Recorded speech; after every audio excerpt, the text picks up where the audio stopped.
Hello and welcome to another episode of the Odd Lots podcast. I'm Joe Weisenthal. And I'm Tracy Alloway. Tracy, today we have a special episode of the podcast. That's right. So we traveled to Austin, Texas. We were there for the Texas Tribune Festival, and we recorded a live episode with one of our favorite Odd Lots guests, Jigar Shah. That's right. Jigar is, as listeners may know, the head of the loan program at the Department of Energy. This is his third time appearing. The first time we talked to him was early 2022 when the loan program's office was this sort of small backwater office within the DOE. Then we talked to him again about a year ago, right after the Inflation Reduction Act was passed, when his office got tons of money to lend out. And then this was sort of like a 1 year on episode. What are they doing with all this money at his office? And what are the real prospects for sort of decarbonizing our electricity system? He's sort of in the groove now. He's spending some of the billions of dollars that he's been authorized to spend by Washington. And it's really interesting to see how he's actually putting that money to work and what's getting him excited in the energy space right now. All right, so take a listen. Jigar, we've talked to you a couple of times in the past on the podcast about the loan program office. Why don't we start, just like sort of a quick summary, and we've talked like about what you do, like real quickly, just what is the loan program office for people who may have not familiar with it or past episodes, and what do you do? Well, thanks for having me back. Thank you. The loan programs office was started in 2005, and the whole point of it was that for a lot of this technology that DOE is awesome at inventing, it tends to not be able to get commercial debt for commercialization. So a lot of these projects might be $1 billion project, and going to get debt from the commercial markets for a first-of-a-kind project, namely like, Tesla's first loan or some of the large solar and geothermal projects we did, was just not feasible. But what's more interesting is today, our remit's been expanded substantially. So it used to be we had this innovation bucket, and then we had this vehicles bucket, basically. Today, we have a tribal energy program. We have this energy infrastructure refurbishment program, right? So figuring out how to take old coal plants and turn them into nuclear plants, or old transmission lines and double them up, or, figuring out what to do with old refineries or tank farms. And so we have a much larger scope today. So we've got, a lot more resources today. So how much money do you actually control now? Because, of course, I've seen variable estimates, and I get that a lot of it depends on how things develop. But you've been doing this for a while now. You have extended some loans. Do you have a good sense of whether it's $400 billion or $500 billion or $600 billion? I mean, what's $1 billion between friends? What's $100 billion between friends? Yeah, I think, so when I first came into office, it was roughly $40 billion of loan authority. Today, if all of our loan authority was used, it would be closer to $400 billion. We have no idea whether it'll all be used, right? So the largest program there is this refurbishment program, which is $250 billion. Interestingly enough, it really is taking off. So I think when we first started talking to electric utilities and oil and gas companies and others about using it, I think they didn't want any part of it. They didn't really see how it was valuable. Today, I think we've already got about $56 billion worth of loans either received or being actively prepared that we've seen early drafts of.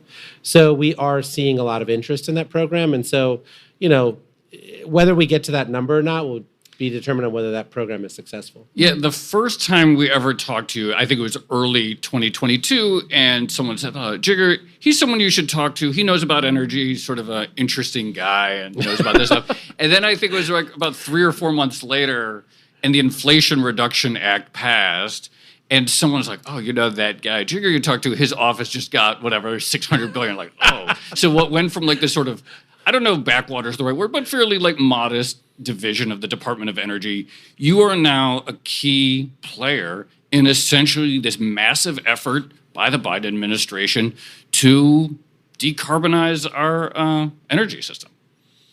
Yeah, look, I think that when you think about my own background, having started Sun Edison and then Generate Capital, I think I have a unique understanding on how this stuff works, which is that we have these extraordinary people who frankly bust their hump for 10 years in obscurity before they get to where the loan programs office can help them, right? When you think about a lot of these companies who have figured out green cement or green steel or next generation transmission lines or next generation hydrogen facilities. I mean, they were in a lab getting some like $50,000 grant like 10 years ago, and then their thesis worked out, and then they decided to get an A round and then a B round. Some of them may have SPAC'd prematurely. I remember those. In that time, right?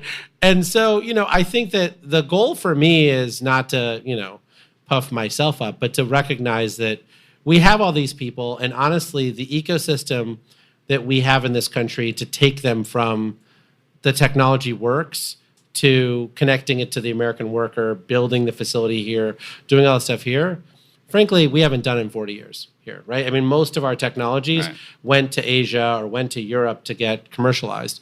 And now I think with the Inflation Reduction Act, it's sort of my job to convince them to use these resources to stay here and to do it here, right? And I think a lot of that really means that we got to do a lot more outreach. We got to convince them that this is a place that wants them, because you know how hard it is, right? I mean, you have to get permission from people. You have to get a permit. You have to get a governor who actually wants to put together an economic development package for you, right? And if you haven't done it in 40 years, then it could be that, it's a little bit harder to do it here. Do you feel pressure to spend the money? Like, is there a sense of urgency here? And then how do you actually balance that with the need to make efficient and useful and ideally profitable investments? So I definitely don't feel pressure to put the money out the door. I think that the money should go out the door if it, deserves to go out the door. We have 300 people who work for us at the Loan Programs Office, and so they are the ones actually evaluating and doing the work to get the loan to the finish line. I certainly have a lot of subject matter expertise, so I can be somewhat helpful. But honestly, the biggest part of my job is to get people to trust us, right? So getting the growth companies to trust us was something that was fairly easy for me, because a lot of those people are my peers from my professional life. But getting the electric utility companies to use us, I mean, that was not an easy task. And now I've got to get the oil and gas companies to get to use us, right? And that's not easy at all. Many of them feel like they're going to get stripped of their country club membership if they use the Loan Programs Office, right? And so, but they're not going to do the right thing unless they do it, right? Because the numbers don't work without our debt. Like the returns aren't high enough without our debt. And so I need them to come into the office. And so a lot of what I'm doing is trying to build trust. So your company that you started, Sun Edison, I mean, it was a finance breakthrough, right? I mean, the solar technology has existed, but you understood that there was an opportunity to finance the deployment of solar in a new way. Can you just speak theoretically or big picture, why are there projects that can pay back the debt, but which private sector money is not there? Why is it important for the public sector balance sheet to be deployed for certain types of energy projects? And then maybe we can get into some of these specifics. There's a couple of reasons that I'll go through, right? Okay. One is the Department of Energy has 10,000 expert scientists and engineers on the platform, right? Most of the fundamental patents on these technologies were invented by one of those 10,000 people.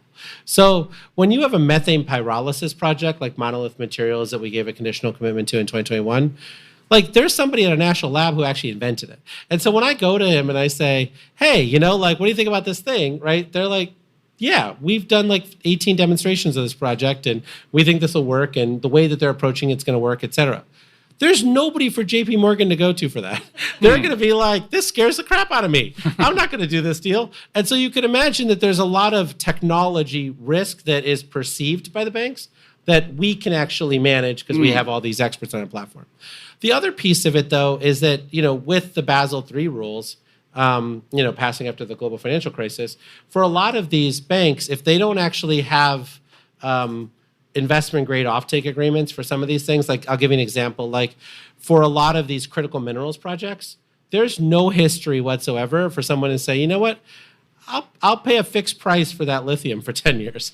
Generally speaking, it's like, well, whatever the lithium price is, we're going to benchmark to that price.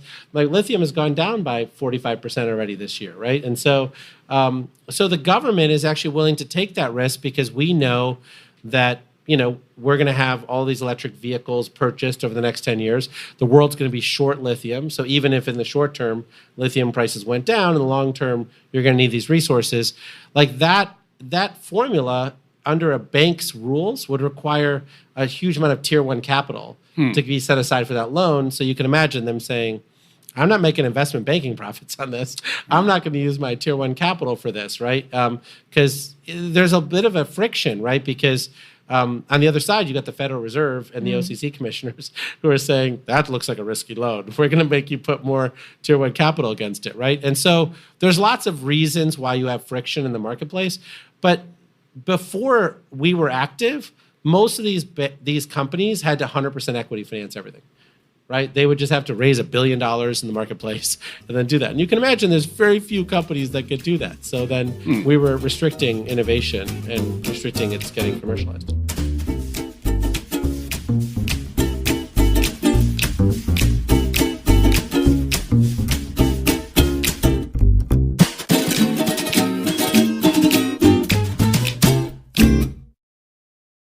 I realized I made an assumption in my previous question because I said ideally you would make loans that make a profit, and that's probably true. But how do you think about profit versus risk? Do you have to make a profit, or do you think there's a role for government to finance riskier projects that maybe have a public good or utility? Yeah, a profit is a very strong word, right? Because we don't really make a profit in the government. So I don't think about it that way. I think the way I think about it is Congress gives us a couple of things. So let me just maybe help you understand how the money flows.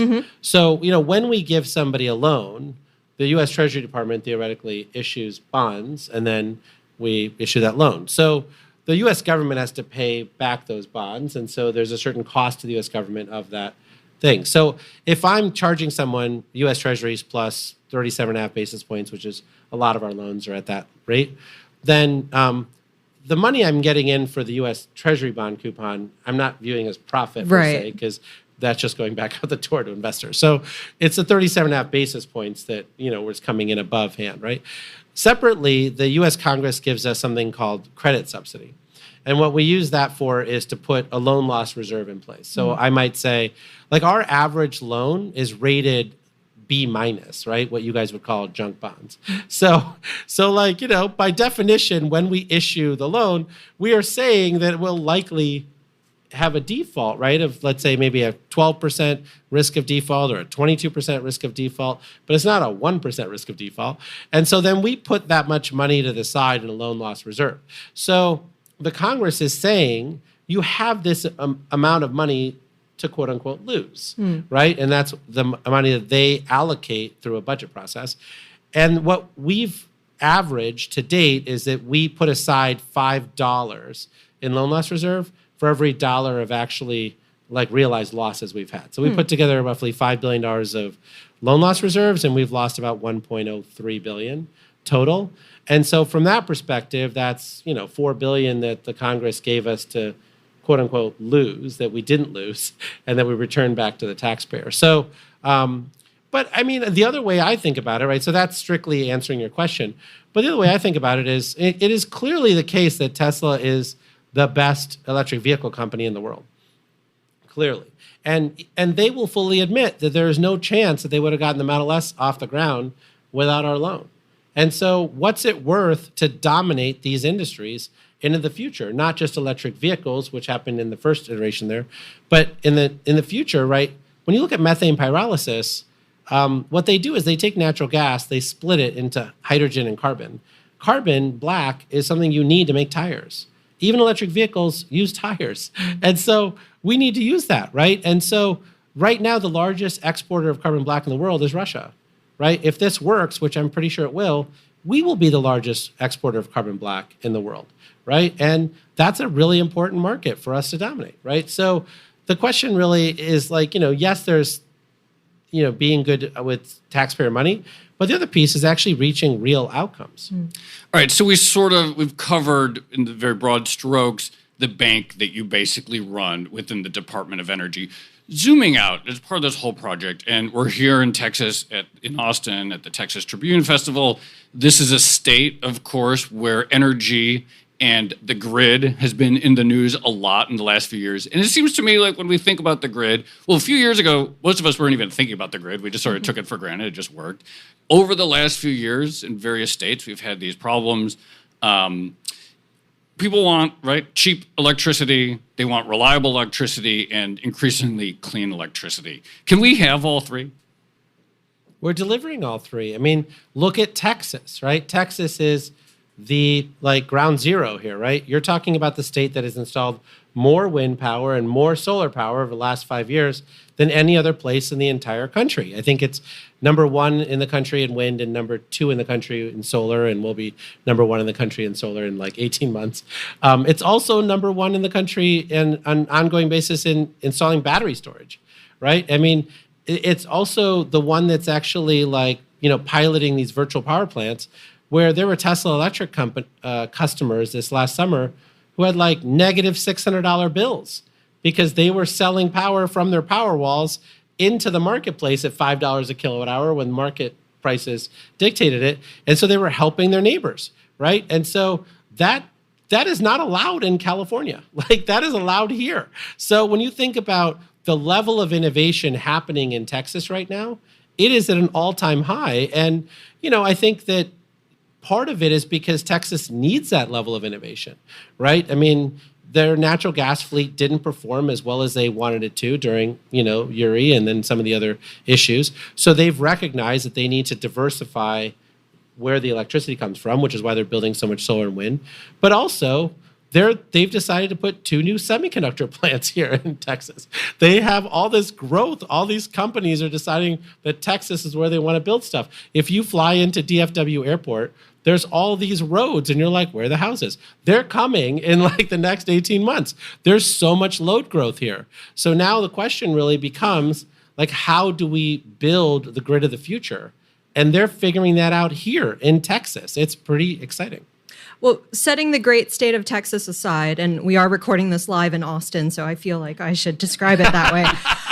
Setting Texas aside, I mean, it is true that you have seen demands on the grid rise. And in particular, I think I saw a statistic saying that there was a 40% increase in the amount of grid connection applications in 2022 alone. And a lot of this is coming from, renewables, solar, wind, that need electricity and want to feed it back into the grid. How do you solve that problem? Let me back it up for a second and then explain to you what's, where the friction points are, and then maybe we can talk about how we solve it. So in general, you've got 3 major pieces here, right? You've got generation of electricity. You've got the transportation of that electricity to your home or business or whatever is the transmission distribution grid. And then you've got the load itself, right? And so you've got a lot of load growth from new manufacturing facilities being announced because of the Inflation Reduction Act. You've got electric vehicles being added to the grid at record numbers. You've got heat pumps, all these other things, right? So the main thing that I think you're asking about is the transmission grid. So you've got a whole bunch of people who... Wait, can we back up for a second? What's the difference between transmission and distribution? So the transmission grid is generally at much higher voltages, and they're transporting power long distances from where, the panhandle of Texas, where they have a lot of wind, down here to populated centers, right? The distribution grid is what's in your neighborhood and is, basically having to manage, making sure that you have power for your 400 amp service. Because if you plug in 15 electric cars at the same time, then the distribution grid has to either be able to handle it or be able to throttle the amps to each home so that the distribution grid doesn't, get overloaded. So what are the issues sort of facing the transmission aspect of the grid at the moment? So basically what happens is that, someone says, I've got a fantastic piece of land. I think I can put wind power on it or solar power on it. Mostly it's solar these days. There's a lot less wind in that transmission queue. And they say, great, I'd like to apply to be able to use that transmission line. Now, there's many different regions of the country, and each one of them does it differently. Texas is arguably the best region for this. And so what they do is they check to make sure it'll be safe. So when you connect it to the grid, it won't actually make the grid unstable and, and then take something down. So they'll check that, but then they don't actually check necessarily that there's capacity for you. They sort of say, you should just interconnect. And if there's too much on the grid at any one time, we're going to tell you to curtail. So we're going to tell you to shut off.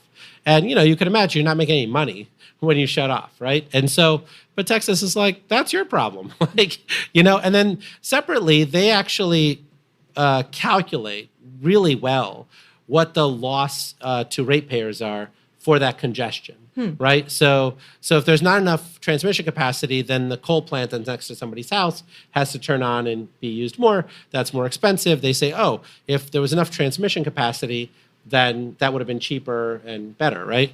And then that's what they justify paying Oncor, which does a lot of the transmission distribution, to be able to build new transmission. They're like, well, the congestion charges were so large that we should build new transmission to make sure that people have lower bills. So that is the ideal situation, and that's what Texas does, and you get a lot more movement. I mean, even Texas is clogged up just because there's so many applications, but they're the fastest. But places like the Northeast or the Mid-Atlantic states or the Midwest states, I mean, people are actually waiting like 4 to 5 years to get permission to interconnect, because in those states, they largely say, well, we want to know that there's actually a piece of transmission that's available for you. So we're waiting for this coal plant to, cease operations, or this natural gas plant before we allocate that transmission for you, because we don't want to do this curtailment thing. And so as a result, we have 1,200 megawatts, 1,200 gigawatts of roughly of generation in this country. We have the same amount, 1,200 gigawatts, waiting in queues for permission to be added to the grid right now. Wow. As soon as the Inflation Reduction Act passed and everyone got really excited about all of this new, energy that was going to be, wind and solar, et cetera, then immediately people started saying, oh, but we don't have the transmission capacity. And then there was this big fight. We need permitting reform, and we need that because that's the only way. Otherwise, we're going to have all this stranded energy. Are we at risk of having a bunch of government subsidized or government influenced energy that ultimately does not make it onto the grid because of some other fight that hasn't gotten taken care of yet? So let me answer that question from the other side. Okay. But I will answer it. I think that in general, the question is, why does any of this stuff matter? Right? Why do you care? Whether we actually interconnect all this solar and wind, or new nuclear plants, or a geothermal facility. We want to relicense 37 gigawatts of hydro dams that are from 1910, right? Why do we even care? It's because everybody wants to use ChatGPT, right? Oh, right. ChatGPT is 10,000 megawatts of compute power by itself. Now you add Google and all this other stuff, and then people want electric cars. They like it. My son yells at the car in front of me because he's like, they have a tailpipe. And my daughter does. My daughter does the same. That's how it is, right? So that's why we care about this stuff. We're not doing it because we're trying to just make everything more complicated. We're doing this because Americans believe that using more electricity makes their life better, right? Whether it's storing photos that they probably should delete, but they're going to keep them around anyway, right? And then paying Apple another $1.99 a month, right? That's why we care about this stuff, right? Yeah. So now the question becomes if we all care about this enough, right? If we all want this enough, what are we willing to do to accelerate it, right? So you've got permitting, you've got the National Environmental Protection Act, and so people talk about NEPA and all this other stuff. And so do we want to make this stuff easier? Right? And you've got Bill McKibben, who wrote a big article about saying it's time to build. I mean, this is the guy who led the movement to kill the XL pipeline, right? And so even he's saying we sort of need to build, right? And so now the question really becomes, how do we build, and how do we do it in a way that's equitable, that make sure that we're paying people a fair wage and all these other things. And what we're looking at doing is is figuring out how we actually check to make sure that things that we really care about are checked, right? We don't want to just gloss over things and just say, whatever, we should just lower our standards. We're just saying that we might be applying the standards in an incorrect way for certain projects, right? Because certain projects really don't have the level of toxicity within air pollution issues or local impacts or other things. And certain projects maintain those things, right? Like green chemical plants or some of these other things. And so we just need to be more appropriate in the way in which we implement those rules, right? So that's one piece of it. The other piece of it is, we need to do things differently, right? For a long time, for 20 years, we have not had load growth in this country, right? So we basically sell the same number of terawatt hours today that we did in 2003. And largely that's because there was a good reason that no one really paid much attention to this stuff. There just wasn't the need for it. There was no need for it, right? I see. But now everyone is like, oh my God, we got to grow again? That's a lot, right? But the beauty is we actually have solutions to all of it. Like the crazy thing is, like on the grid, right? There are all these things called grid enhancing technologies. I'll give you an example. Like the grid basically is operated by slide rule. And so people say this thing basically has 3,000 megawatts of capacity, right? That's actually not true, right? What's true is that the capacity changes based on the temperature outside, right? So there's less capacity when it's like 102 degrees outside, way more capacity when it's 45 degrees, right? So you can put in dynamic load ratings, right? Guess who does that? Everybody but the United States, right? And we invented it. So the UK has fully deployed it, Belgium's fully deployed it, all these other, Brazil, India, everyone's doing this stuff except for us. So like this is what I was saying. We have all these entrepreneurs who invented all this stuff and we didn't deploy it here. We let them go overseas to deploy it there. Why? Yeah, why? It seems like a slam dunk. Why? Why not? What's the impediment? So like PPL was on a podcast the other day, which is Pennsylvania Power and Light. And they were saying, basically they had this thing where they had to solve it. So they put in dynamic load ratings.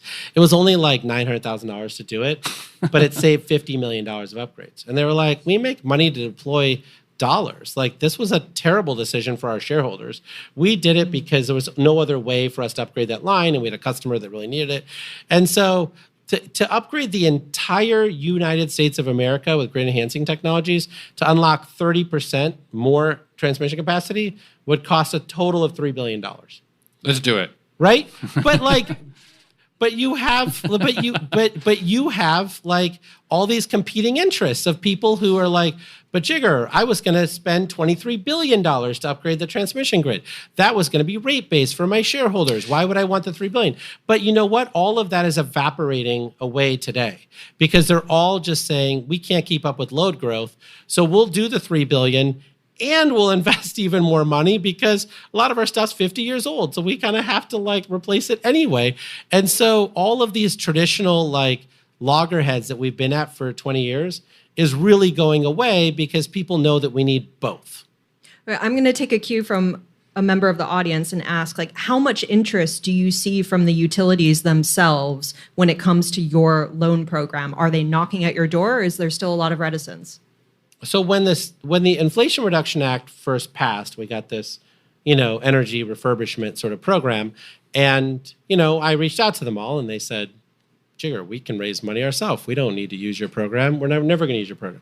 Then I was able to recruit Leslie Rich, who's the most feared stock analyst on Wall Street for the electric utility industry from JP Morgan, to come run the program. And suddenly I've got $58 billion worth of loan applications in the loan programs office. So, people really do matter. And so she's been able to convince them. She's like, well, you kind of are at a soft rate cap. You can't keep raising rates 10% a year and continue to have a social license in your state. You should actually figure out how to reduce rates for ratepayers. And so the arguments are filtering through. People are having these conversations. I do think that for sure in 2019, people were not serious about the fact that we might have load growth again. Even when the Inflation Reduction Act passed, it's not clear to me that people really had internalized it. Today, no matter where I go, people are actually actively interested in learning about how they should do things differently within the utility sector in all three areas, right? So generation, transmission, distribution, and what we call virtual power plants, which is actually flexing demand with the same level of dexterity that we currently only flex supply. I definitely want to talk about virtual power plants, but since you mentioned electricity rates just then, both Joe and I live in New York. We are the slaves of Con Edison in some respect, and every year, it seems, Con Edison will announce a rate hike, and a lot of that goes into not necessarily the price of electricity, but the distribution costs. And I think that's been a trend for a few years where, actual load demand or consumption of electricity has been pretty stable, but distribution costs have gone up and up. Can you explain what's happening with that dynamic and how, the DOE can help with that aspect of it? Yeah. So let me start from first principles, and then I'll answer your question directly. So in 2000, right, the National Academy of Sciences said, the the most important machine in the whole world was the electric utility grid, right, of the 20th century, right? And so they got this award for, the best engineering marvel of the 20th century, right? This engineering marvel has cost us over $1 trillion to build, right, over time. And we use it 40% of the time. So if you're a private sector company, which some of these utilities are, and you have a machine that you built that costs $1 trillion, and you only use it 40% of the time, you'd be like, usually we're trying to maximize the operational capacity utilization of this machine. We spent $1 trillion on it. We should use it more, right? So the reason they don't use it more is when air conditioning came in the 1970s, right? Then you had this peak, right? So whenever you have a hot day, you have its peak. And so they built the transmission distribution grid to handle air conditioning. They built a bunch of natural gas peaker plants to be able to power that air conditioning. And so the peak to trough utilization has gone bigger, right? So now you're using 100 units of energy at the top and you're using 25 units of energy at the bottom, right? And so what they have said to homeowners or condo owners or renters is you can do whatever you want with your demand and we will make sure that the lights work, right? That's really expensive. Right? So every time you buy something, whether it's a hairdryer or an espresso machine or whatever it is, they have to upgrade the service to make sure that if all of you turn it on at the same time or some reasonable amount of you turn it at the same time, then you can be accommodated, right? The other way for them to do that is to say there are some loads that you just don't care about, right? Like your water heater. You don't really care whether your water heater turns on right after you finish taking a shower or whether it turns on 6 hours later when there's excess capacity in the grid. And a lot of rural electric co-ops have controlled those water heaters for 30 years, so it's not new technology. But if you flatten the load, right, and you shift and the reason this is coming back in a big way right now is because of electric vehicles, right? Most people who have electric vehicles, they plug in their car when they come home from work or school or whatever, and they leave it plugged in for 13 hours, but it's only charging for 3 of those 13 hours, right? So people don't really care which 3 hours they're charging as long as it's charged by the time they wake up in the morning, right? And so people are like, we can actually accommodate a lot more electric vehicles if we do managed charging. And so now, once you open that door, well, now you got to allow water heaters and thermostats and all sorts of other stuff that you have an app for on your phone, right, to be able to do managed charging. And so the old paradigm was that Con Ed just upgraded the distribution circuit every time you found some cool new thing that you wanted to buy. And now we're saying, that's kind of getting expensive. You should actually do managed, charging.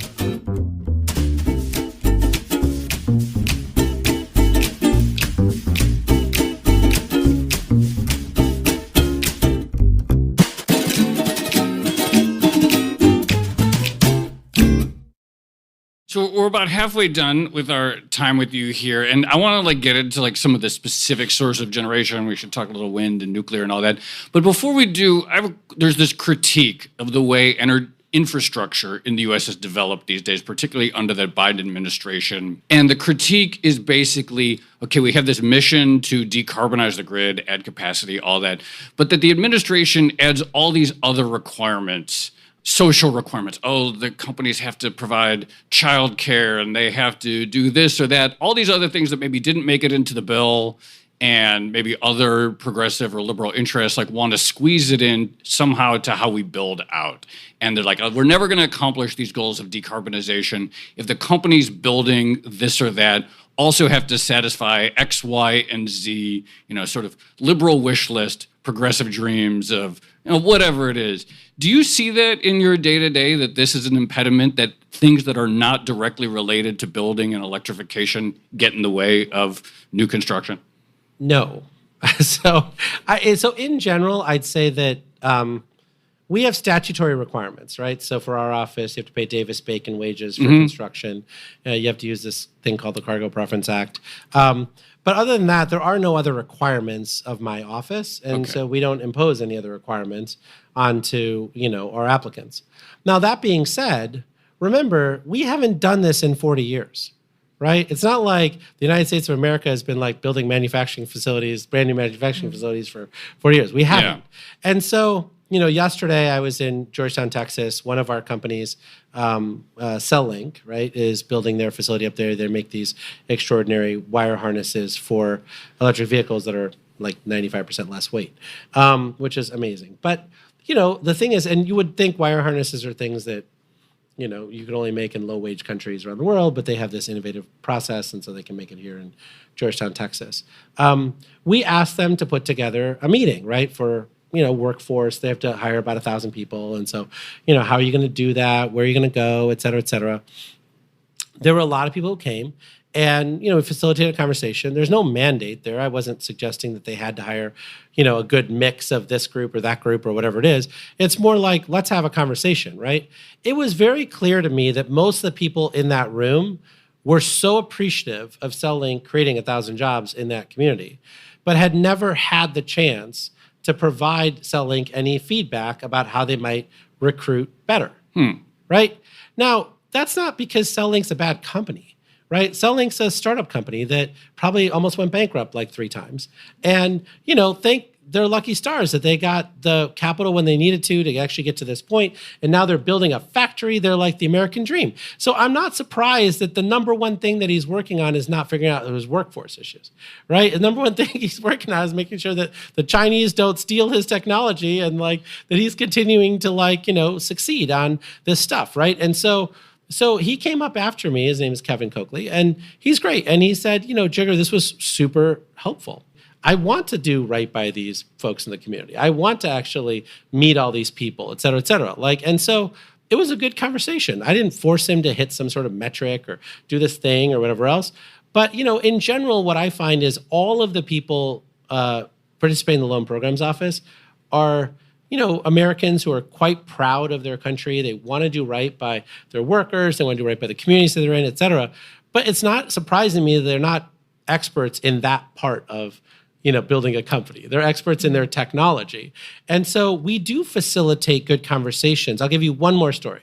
So there's one company that we provide a conditional commitment to. I'll try to keep the details sparse so they have no, outing them. They are going into a state that has an extraordinary shortage of construction workers, right? So, and they said, look, Jigar, I'm just not going to be pro-union. That's not going to happen, right? Fine. So I said, well, but you should sign a project labor agreement. They're like, Jigar, that sounds like a union term. And so I was like, well, it kind of is a union term, right? So you should sign a project labor agreement. And what that does is it mandates and requires the union do a couple things. One is start training workers for you right now, right? 6 months, 8 months before you actually need them. But 2, if there's actually too much work and not enough workers, you get first in line, right? Now, if you end up doing an RFP and you pick a non-union contractor, right? That's fine. They would still pull from this union hall or not or whatever. Union workers do a lot of non-union contractor work, right? He's like, Jigar, I never understood that. They never taught me that at Harvard Business School. I don't know how any of this stuff works, right? And so he was appreciative. It wasn't like he was union, anti-union, pro-union. He was like, I'm probably not inclined to go union. But I do need workers that are trained to actually start working on my job site as soon as I'm ready. And this is going to make it easier for me to meet my schedule and my cost. Yeah, I'll do that. So you sort of suggested that some of these executives, maybe they just hadn't thought about it before or weren't experts in it because they were focused on other things like competing with China. But just to press on this point, because I think it's kind of timely at the moment, especially given the UAW strikes, but one of the arguments that you hear is if you attach a lot of expensive conditions to the labor force within the US, that makes it uncompetitive compared to places like China or Mexico, where the cost of labor is not only cheaper, but also not unionized and is probably not providing things like childcare. How do you think about the competitive aspect of that? As I said before, the Loan Programs Office requires Davis-Bacon wages for construction. In general, that hasn't been a problem. In general, when you construct something, you want the folks who have the most training doing your construction as firsthand, and It so helps. and so like that really isn't something that we fight over. They're like, yeah, that makes sense. So we want the highest quality workforce so that when we build this building, it'll last for 30 years and it'll be done properly, right? So that isn't really a problem. There's no requirement for folks to go union for the operating jobs, and so like we're not requiring that. That being said, we're saying to people that these are, particularly in the manufacturing space, again, which we haven't done really in 40 years, these are craftsmen, right? Like they're actually like, the more they work at that place, the better they get at that job, and they become more productive and they provide a lot of insight. I think when you hear Elon Musk talk a lot about this at Tesla, they've sort of onshored almost everything that it takes to make a car, right? So they don't really import from, 1,000 different suppliers. They do stuff here. And what they say is actually the folks who work on the line actually bring a lot of the best innovations to the table, right? They're like, oh, this could be done smarter. This could be done better. This could do stuff. Like, so in general, like, I feel like we're having these false arguments because this is like something that, I don't know, it finds like certain tribes want one thing, certain tribes want something else. So it's a great fault line to create. But I think we all agree that you want workers who actually want to be there. You don't want turnover. You don't want like 10% of your workforce leaving every month. And, you want, folks to believe that they can, feed their families and, support a community and all that stuff on that. So I don't think we're arguing over those things. And we're also not saying that 100% of everything that America consumes, we consume a lot, is going to be made in the United States of America, right? And so I think the administration has gone to China, gone to other things, saying we're not decoupling. So it's really, but there's a lot of these high value innovations that we've invented out of the Department of Energy. And instead of licensing them to other countries, which is basically what we did for 40 years, we're saying, why don't we tie it to the American workforce and make them here? Nuclear power, 2 questions. What is the role, in your view, in terms of meeting all this demand of nuclear growth in the U.S.? And is the reason we haven't had much nuclear expansion in the U.S. because a bunch of people, there's like some combination of anti-nuclear hippies and people who watch The Simpsons too much? I challenge the premise of your question. No. I'm just asking: is that the reason or not? Am I wrong on? I'm not necessarily assuming that, but I believe a lot of people blame them. There's a lot of stuff going on. Let me try to unpack it for you. I think so. Basically, nuclear power really had its heyday sort of in the 60s and the 70s, right? That's when we built a lot of our nuclear power plants. In the 70s, it was already the case that nuclear power plants were becoming more and more expensive. You had the Nuclear Regulatory Commission. You had a lot more regulation. So you were already getting people less interested in doing nuclear power by the time you got to the late 70s. Then you had 3 Mile Island, right? You can imagine, like, that sort of scared people. And so no one died. Everyone's fine. Like, nuclear is one of the safest technologies in the world. But, it scared people. We basically didn't approve any new nuclear plants after that. We finished the Byron nuclear power plant, which I grew up next to in Illinois in 1984, and then we finished Watts Bar recently. And so we've had a couple of nuclear plants come online. Vogtle Unit 3 just came online. Vogtle Unit 4 should come online at the end of the year, early next year. So in Georgia. So I think that in general, the nuclear power fleet that we have now was largely built in the 1970s, right? Nuclear power is one of those things where the frustration that I have, and I was on the board of Greenpeace for 6 years, is that they don't actually try to do it better, right? It's always someone else's fault. It's like nuclear power is just so damn complicated. It's so hard to build. This solar and wind stuff is so easy. Like, we build complicated stuff all the time. We build like oil refineries. We build like, there's like a lot of semiconductor fabs are no picnic, right? So it's not like we don't know how to build complicated stuff, right? But what I find is that in nuclear power, it's always something like, well, if the federal government would just do it, we should just get the Department of Defense to just do it, right? Okay, but like that hasn't really worked for you since the 1970s. So let's not try that, because that's not working. So I think a lot of what we've done is right-size the nuclear energy industry by saying, look, these $10 to $15 billion nuclear plants, it's not something that utilities want to build, right? Like, in fact, if you look at like the last 40 or 50 years of utility bankruptcies, like half of them were because of nuclear plants. So, I can imagine like a CEO of a utility company is like, I don't know, I don't want to do a nuclear plant. Like my job, maybe not. Exactly, right? And so now we have this thing called small modular reactors, which are neither small nor modular, but like that's fine. But they basically cost $2 to $4 billion, right? And $2 to $4 billion, the utilities know how to do $2 to $4 billion projects, and they can find bonding for that and insurance for that. There's EPC contractors that have a balance sheet that's large enough to wrap a $2 to $4 billion project, et cetera. So we now have a size that we actually can handle. When you look at like Vogtle 3 and 4, Vogtle 4 was 30% cheaper than Vogtle 3, right? Because the same workforce was working on the same reactor, and they did it better the second time around, which you can imagine. So the way that these small modular reactors work is that you build 4 in one place. So you build 300 megawatt reactors, you build 4 of them in one place, and so you have 1,200 megawatts. The first one's probably going to come in closer to $4 billion. The second one's 30% cheaper. The third one's 20% cheaper, the fourth one's 10% cheaper. And so now you get to a place where it can be cost effective, folks can handle it, it's bite-sized, you can end at any time if you don't want to build the third one or the fourth one. And so you're starting to see a formula that people are getting excited about. Not only are people getting excited about it, they're getting excited about U.S. designs, right? Because there's Korean designs and Russian designs and Chinese designs. And so, our good friends in Canada chose a U.S. design, the GE Hitachi BWRX 300. So they're building 4 of them at Darlington. The folks at Synthos in Poland also chose the design. There's a lot of lessons learned. We're following those lessons learned. So I could go on and on and on in an entire podcast about this, but I would say that in general, I don't think it's the fault of the environmental groups or the fault of the Nuclear Regulatory Commission, which everyone likes to blame, or The Simpsons.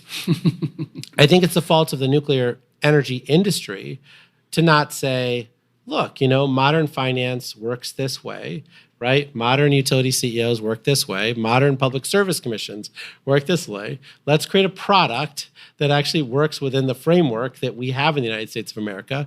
And they've now done that. So I think we now have a product that people can get excited about. And you saw the governor of Texas announce that he was directing the Public Service Commission to figure that out here. And you've seen announcements from Duke Energy and announcements from Dominion and announcements from the Tennessee Valley Authority. So you're starting to see utilities say this is actually a really interesting approach. And so we'll see if it works, but I think that there's an approach now that's fit for purpose. Setting Three-Eyed Fish aside and other Simpsons references, can you talk a little bit more about how you see it developing? Like, what are the hurdles to actually getting some of these smaller plants set up? Can you walk us through what the process would be and how you would imagine it unfolding? So one of the challenges with the nuclear power industry is that there's no nuclear power industry. So you have like the Nuclear Energy Institute, right? And they're made up of a bunch of utility companies that basically own nuclear power plants. But like if you ask the CEO of like Entergy or Duke or Dominion and say, "Are you a nuclear power person?" They're like, "No, we own nuclear power plants, we own renewable energy power plants, we own coal plants, we own natural gas plants," right? And so you can imagine like they're not necessarily like the driving force behind new nuclear. Right? So then you've got a bunch of other companies you've heard of, like NuScale, Oklo, GE Hitachi, Holtec, TerraPower, X Energy, right? But they're also not the nuclear power industry. They are nuclear power designers. So that's like saying, I have an architect, and that architect designed a beautiful house. Yes, they've designed a beautiful nuclear power plant, and it works. And, when I say it works, like they've spent a lot of money at a supercomputer and told me that it works, right? So like, it's not like they've actually built one of these things before. So now you've got that. So then the question becomes like, who is the industry, right? And so in the case of the GE Hitachi BWRX 300, right? GE Hitachi is only a design firm. GE does not make any of it. They don't all they do is design it, right? And then they'll probably take it through the Nuclear Regulatory Commission. BWXT is the company that actually is been hired to make it, and they are in the nuclear submarine and nuclear Navy business, and so they make a lot of parts for the military, and so they have some knowledge of how to do this, right? And so that's great, and so they're going to do parts of it, and then we have to now find an EPC contractor that wants to do this. Remember, the ones who worked on Vogtle went bankrupt, right? So it's not for the faint of heart for them to decide to get into the nuclear energy industry, but we're like aspirational, ambitious folks, right? And think about it from a national security lens, right? I mean, once a country chooses a nuclear power plant, let's say from Russia, they're tied to Russia for 80 years.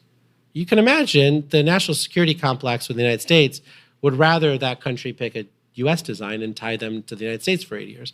So there's a lot riding on figuring this out. So a couple things. One is that if you're a supply chain provider for nuclear, so you're making a forge or whatever it is, you can imagine ramping this whole thing up for one nuclear reactor is not your idea of awesome. So you're like, well, where are the 10 reactors going to come from, right? So after I do this one, where's the next one going to come from? So in some ways, when I say that like Duke has put nuclear into their integrated resource plan and Dominion, the governor has been talking about it. And then you've got, the Tennessee Valley Authority where Jeff Lyash has talked about, putting 4 reactors at Clinch River. And then you've got the governor of Texas directing the Public Service Commission to do this stuff. Well, now you've got like a critical mass of people that are saying we should do this. And then the question becomes, what do you need to go from this would be really awesome to do in our state, to here's an order, right, for the nuclear reactor. And so we wrote a liftoff report at the Loan Programs Office, and the Department of Energy. It was led by Vanessa Chan at the Office of Technology Transitions and the Office of Clean Energy Demonstrations, which runs the Advanced Reactor Deployment Program. And these are very cool, by the Yeah. way. I don't normally say this about government publications, but these ones are worth I was going a to say read. the exact same thing. Yeah. They're all really worth reading, very readable, and really good entry points and just to understanding some of these technologies. So well done on that. Thank you. We kept it down to 30 pages or so, and then it was really an extraordinary effort. And then the woman who was the lead off there, Julie Kozaraki, is on a speaking circuit. She's going to all these places and figuring out how to get this person to move 1 inch this direction and this person to move 1 inch this direction. And so there's a lot of facilitation and technical assistance that we're providing in this process, but the roadmap is there, told to us by the industry in that nuclear liftoff report. So, I don't know whether we're going to get there, but those are some of the tenets, right? Is you need a design that multiple people pick. You need to at least build 10, hopefully 20 of them, right? You need to make sure that the supply chain gets built out. You need to have a trained workforce, right? Which we have 13,000 people now that have been trained out of the Vogtle nuclear plant. You need all these pieces in order to attempt this. I just thought of a question, and I've been wanting for 2 years to do a whole episode on this, and I just never happened. So now I'm going to ask you this to answer this in literally 1 minute. I read the ISM manufacturing report every month, and there's this section on things that are in short supply. And as the supply chain has healed over time, that list gets shorter and shorter. But the most persistent thing that is in short supply for manufacturers is just electrical components, and they complain about that, and it's been this issue. What is going on there? Do you know what the source of this bottleneck is and what is driving it? Well, I don't know that I know for certain what the source of the bottleneck is, but I would say that in general, when you look at manufacturing companies, the dynamic with manufacturing is if you build it, they will come. Yeah. Right? So I build a factory and you buy one piece. And then the next week you buy one piece. And then you're going to buy a piece. And then you're like, I think I'm going to wait 2 weeks. Then I'm going to buy something, right? I don't know. That's not a reassuring model by which I want to stay ahead of the market. I like to stay slightly behind the market so that I could charge a higher price and, et cetera, right? And so for those folks who want us to accelerate investments in the supply chain, they need to make a long-term order, right? And so for a lot of the electrical contractors or a lot of the utility companies who are wanting transformers or a lot of these other folks. That's the one that they always right? say is in shortage. But think about it. If you're running an electric utility company, do you not have a predictable track record of how many transformers you install every year? Do you not have an integrated resource plan that says, over the next 10 years, I think we're going to buy this many transformers? Well, then why wouldn't you just make an order for 10 years worth of transformers this week? You and 10 of your closest friends. And then you build a transformer manufacturing facility in your community. And then they feel confident because they've got orders for the next 10 years. And you feel confident because you've got a local supply of transformers. Instead, I got a bunch of people going, Jigar, we need to fix transformers. And I was like, you should give me an offtake agreement. I don't know. That seems like a lot of work. And I was like, but there's a formula to how this stuff happens. Like, it's not like one of those things where it's like, I wish I had an oversupply of the components that I want, and I'm not willing to do anything to actually make that happen. Speaking of bottlenecks, this is kind of a cliched question, but I'd still be curious to get your answer to this. If you could wave a magic wand and make, one aspect of the industry or the political landscape or the regulatory landscape go away to make the process of transitioning to cleaner, cheaper energy better, what would it be? Oh, gosh. This is definitely going to get me in trouble. So maybe let me say it this way. I think in general, as I've said before, we have all the technologies we need to not only tackle this problem, but dominate not only, the sector here, but then to export and dominate around the world. Like whether it's hydrogen or transmission or, whatever it is, solar, wind, all these other things. We have all those technologies. And frankly, we invented them. Everyone's like, oh, China makes solar panels. We invented all that technology, right? Along with Martin Green at the University of New South Wales. And so, those are the two places where it all came from, right? We were forced to license it to them because, we weren't manufacturing it here.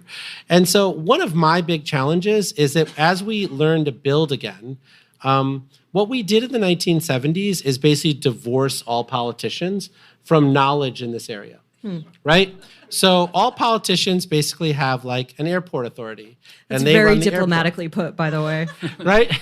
And they have a sewer authority, an electric utility, and whatever it is, right? So when you ask them, hey, how do we lead in this area? They don't know. Right? And so they go to the guy who runs the sewer authority or the water authority or the, airport authority. And that person says, I want to do things exactly the same way as my grandfather did in the 1970s. And we should replace everything exactly the same way. I don't want to install new technology. I've already got people who are trained in the old technology. Right? And so why do we do this stuff? Right? And so we need to come back together and commit ourselves to actually taking US technology and deploying it here. Right? And the risk aversion is leading to a lot of increased cost because doing things the same way as 1970s is crazy expensive. We have stuff that's 90% cheaper. But what happens is you go to the consultant who you pay and they say, I don't know if that's going to work. I don't know. I know it's been deployed 40 times in China and 50 times in the Middle East and in Europe, but I don't know if it's going to work here. We should do exactly the same thing we did in the 1970s. And so it'd be nice to figure out how to break that sort of knowledge gap so that we're doing stuff here again. One last question. It's an exciting time and it's fun. It feels like every day or at least every week there's some new announcement. Some of it comes from Loan Program Office funding, some new battery factory or some new technology or breaking ground on some new geothermal, et cetera. And much winning. We're getting tired of all the winning with all this. But 2024, what are we looking for? Is 2024 going to be another year where there's just tons more in the pipe and we can expect a lot more out of your of all these announcements? Is there a lot more coming? There is a lot more coming, some of which is predictable, right? You got the Hydrogen Hubs announcement coming out later this year. You've got the GRIP funding for grid resilience coming out here pretty soon. And so some of it's predictable, some of it's not predictable because all the folks who've applied to my office are confidential. But I think that the part that is the most exciting to me is that you're just starting to get mayors and county commissioners and others going, wait a second, how do we make our town or our county attractive to the next announcement, right? And so, we have, I think, less than 1% vacancy rate right now in industrial properties. And so if you talk to brokers, they're like, we have no more properties left. I have, 4 applicants who are waiting to pick a site. And that's what's holding them up to actually make an announcement, right? But then I talked to this guy in Ohio and he's like, oh yeah, I have 5 sites. We just forgot to rezone them and we forgot to re-register them this way. And so now he's doing that and that property doesn't actually earn any property taxes right now because it's classified as a brownfield. They are cleaning it up, putting it back into circulation and folks can pick it and then they can like put jobs there and all this other stuff. We just like, it's one of those weird things in the United States where like we have all this extraordinary wealth, right? A wealth of innovation, wealth of like engineering talent, applied engineering talent, all this stuff. And like, we forgot about some of it. It's like just there, it's sitting there.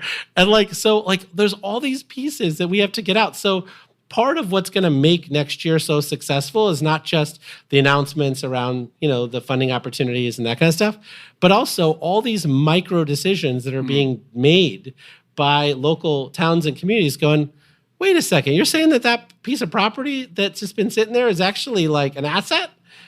Yeah, it's an asset. Like, clean it up. Let's put it back into use. Like, they have a rail spur that goes to them. It's actually on the river. People want to like use that so they can transport their goods. They're like, oh man, I thought that was just an eyesore in our town. And so like that to me is super exciting, right? And then we're starting to get a ton of people who are saying, maybe I don't have to go to a 4-year college, and maybe I can go to Texas State Technical College and do a 2-year degree and make 6-figure income, like actually becoming really good at my trade, right? And all this other stuff. And that's bringing pride to people, because for a long time, people were like, I like to work with my hands, right? That was like a euphemism for I wasn't like a book person. But like, we actually need a lot of people who want to work with their hands, right? And so like I find that what's most exciting is not the announcements we're making here, but like it's leading to a level of confidence in all these other parts of the economy where people are like, maybe we can actually pull this off. Jigar Shah, thank you so much. This is a real thrill. Always love catching up. Great note to end it on. Thank you to everyone, Texas Tribune Fest, and appreciate everyone coming out.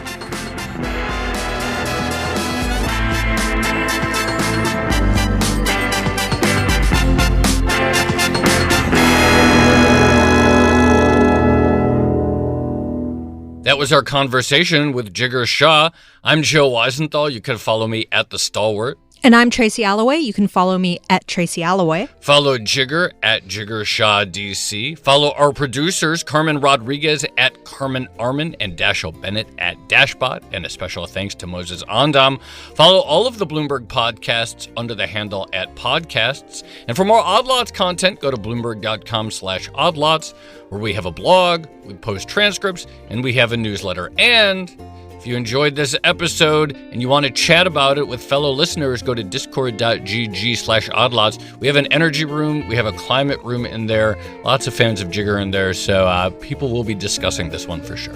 And if you enjoy Odd Lots, if you want us to do more episodes, for instance, on the future of the nuclear industry or lack thereof, then please leave us a positive review on your favorite podcast platform. Thanks for listening.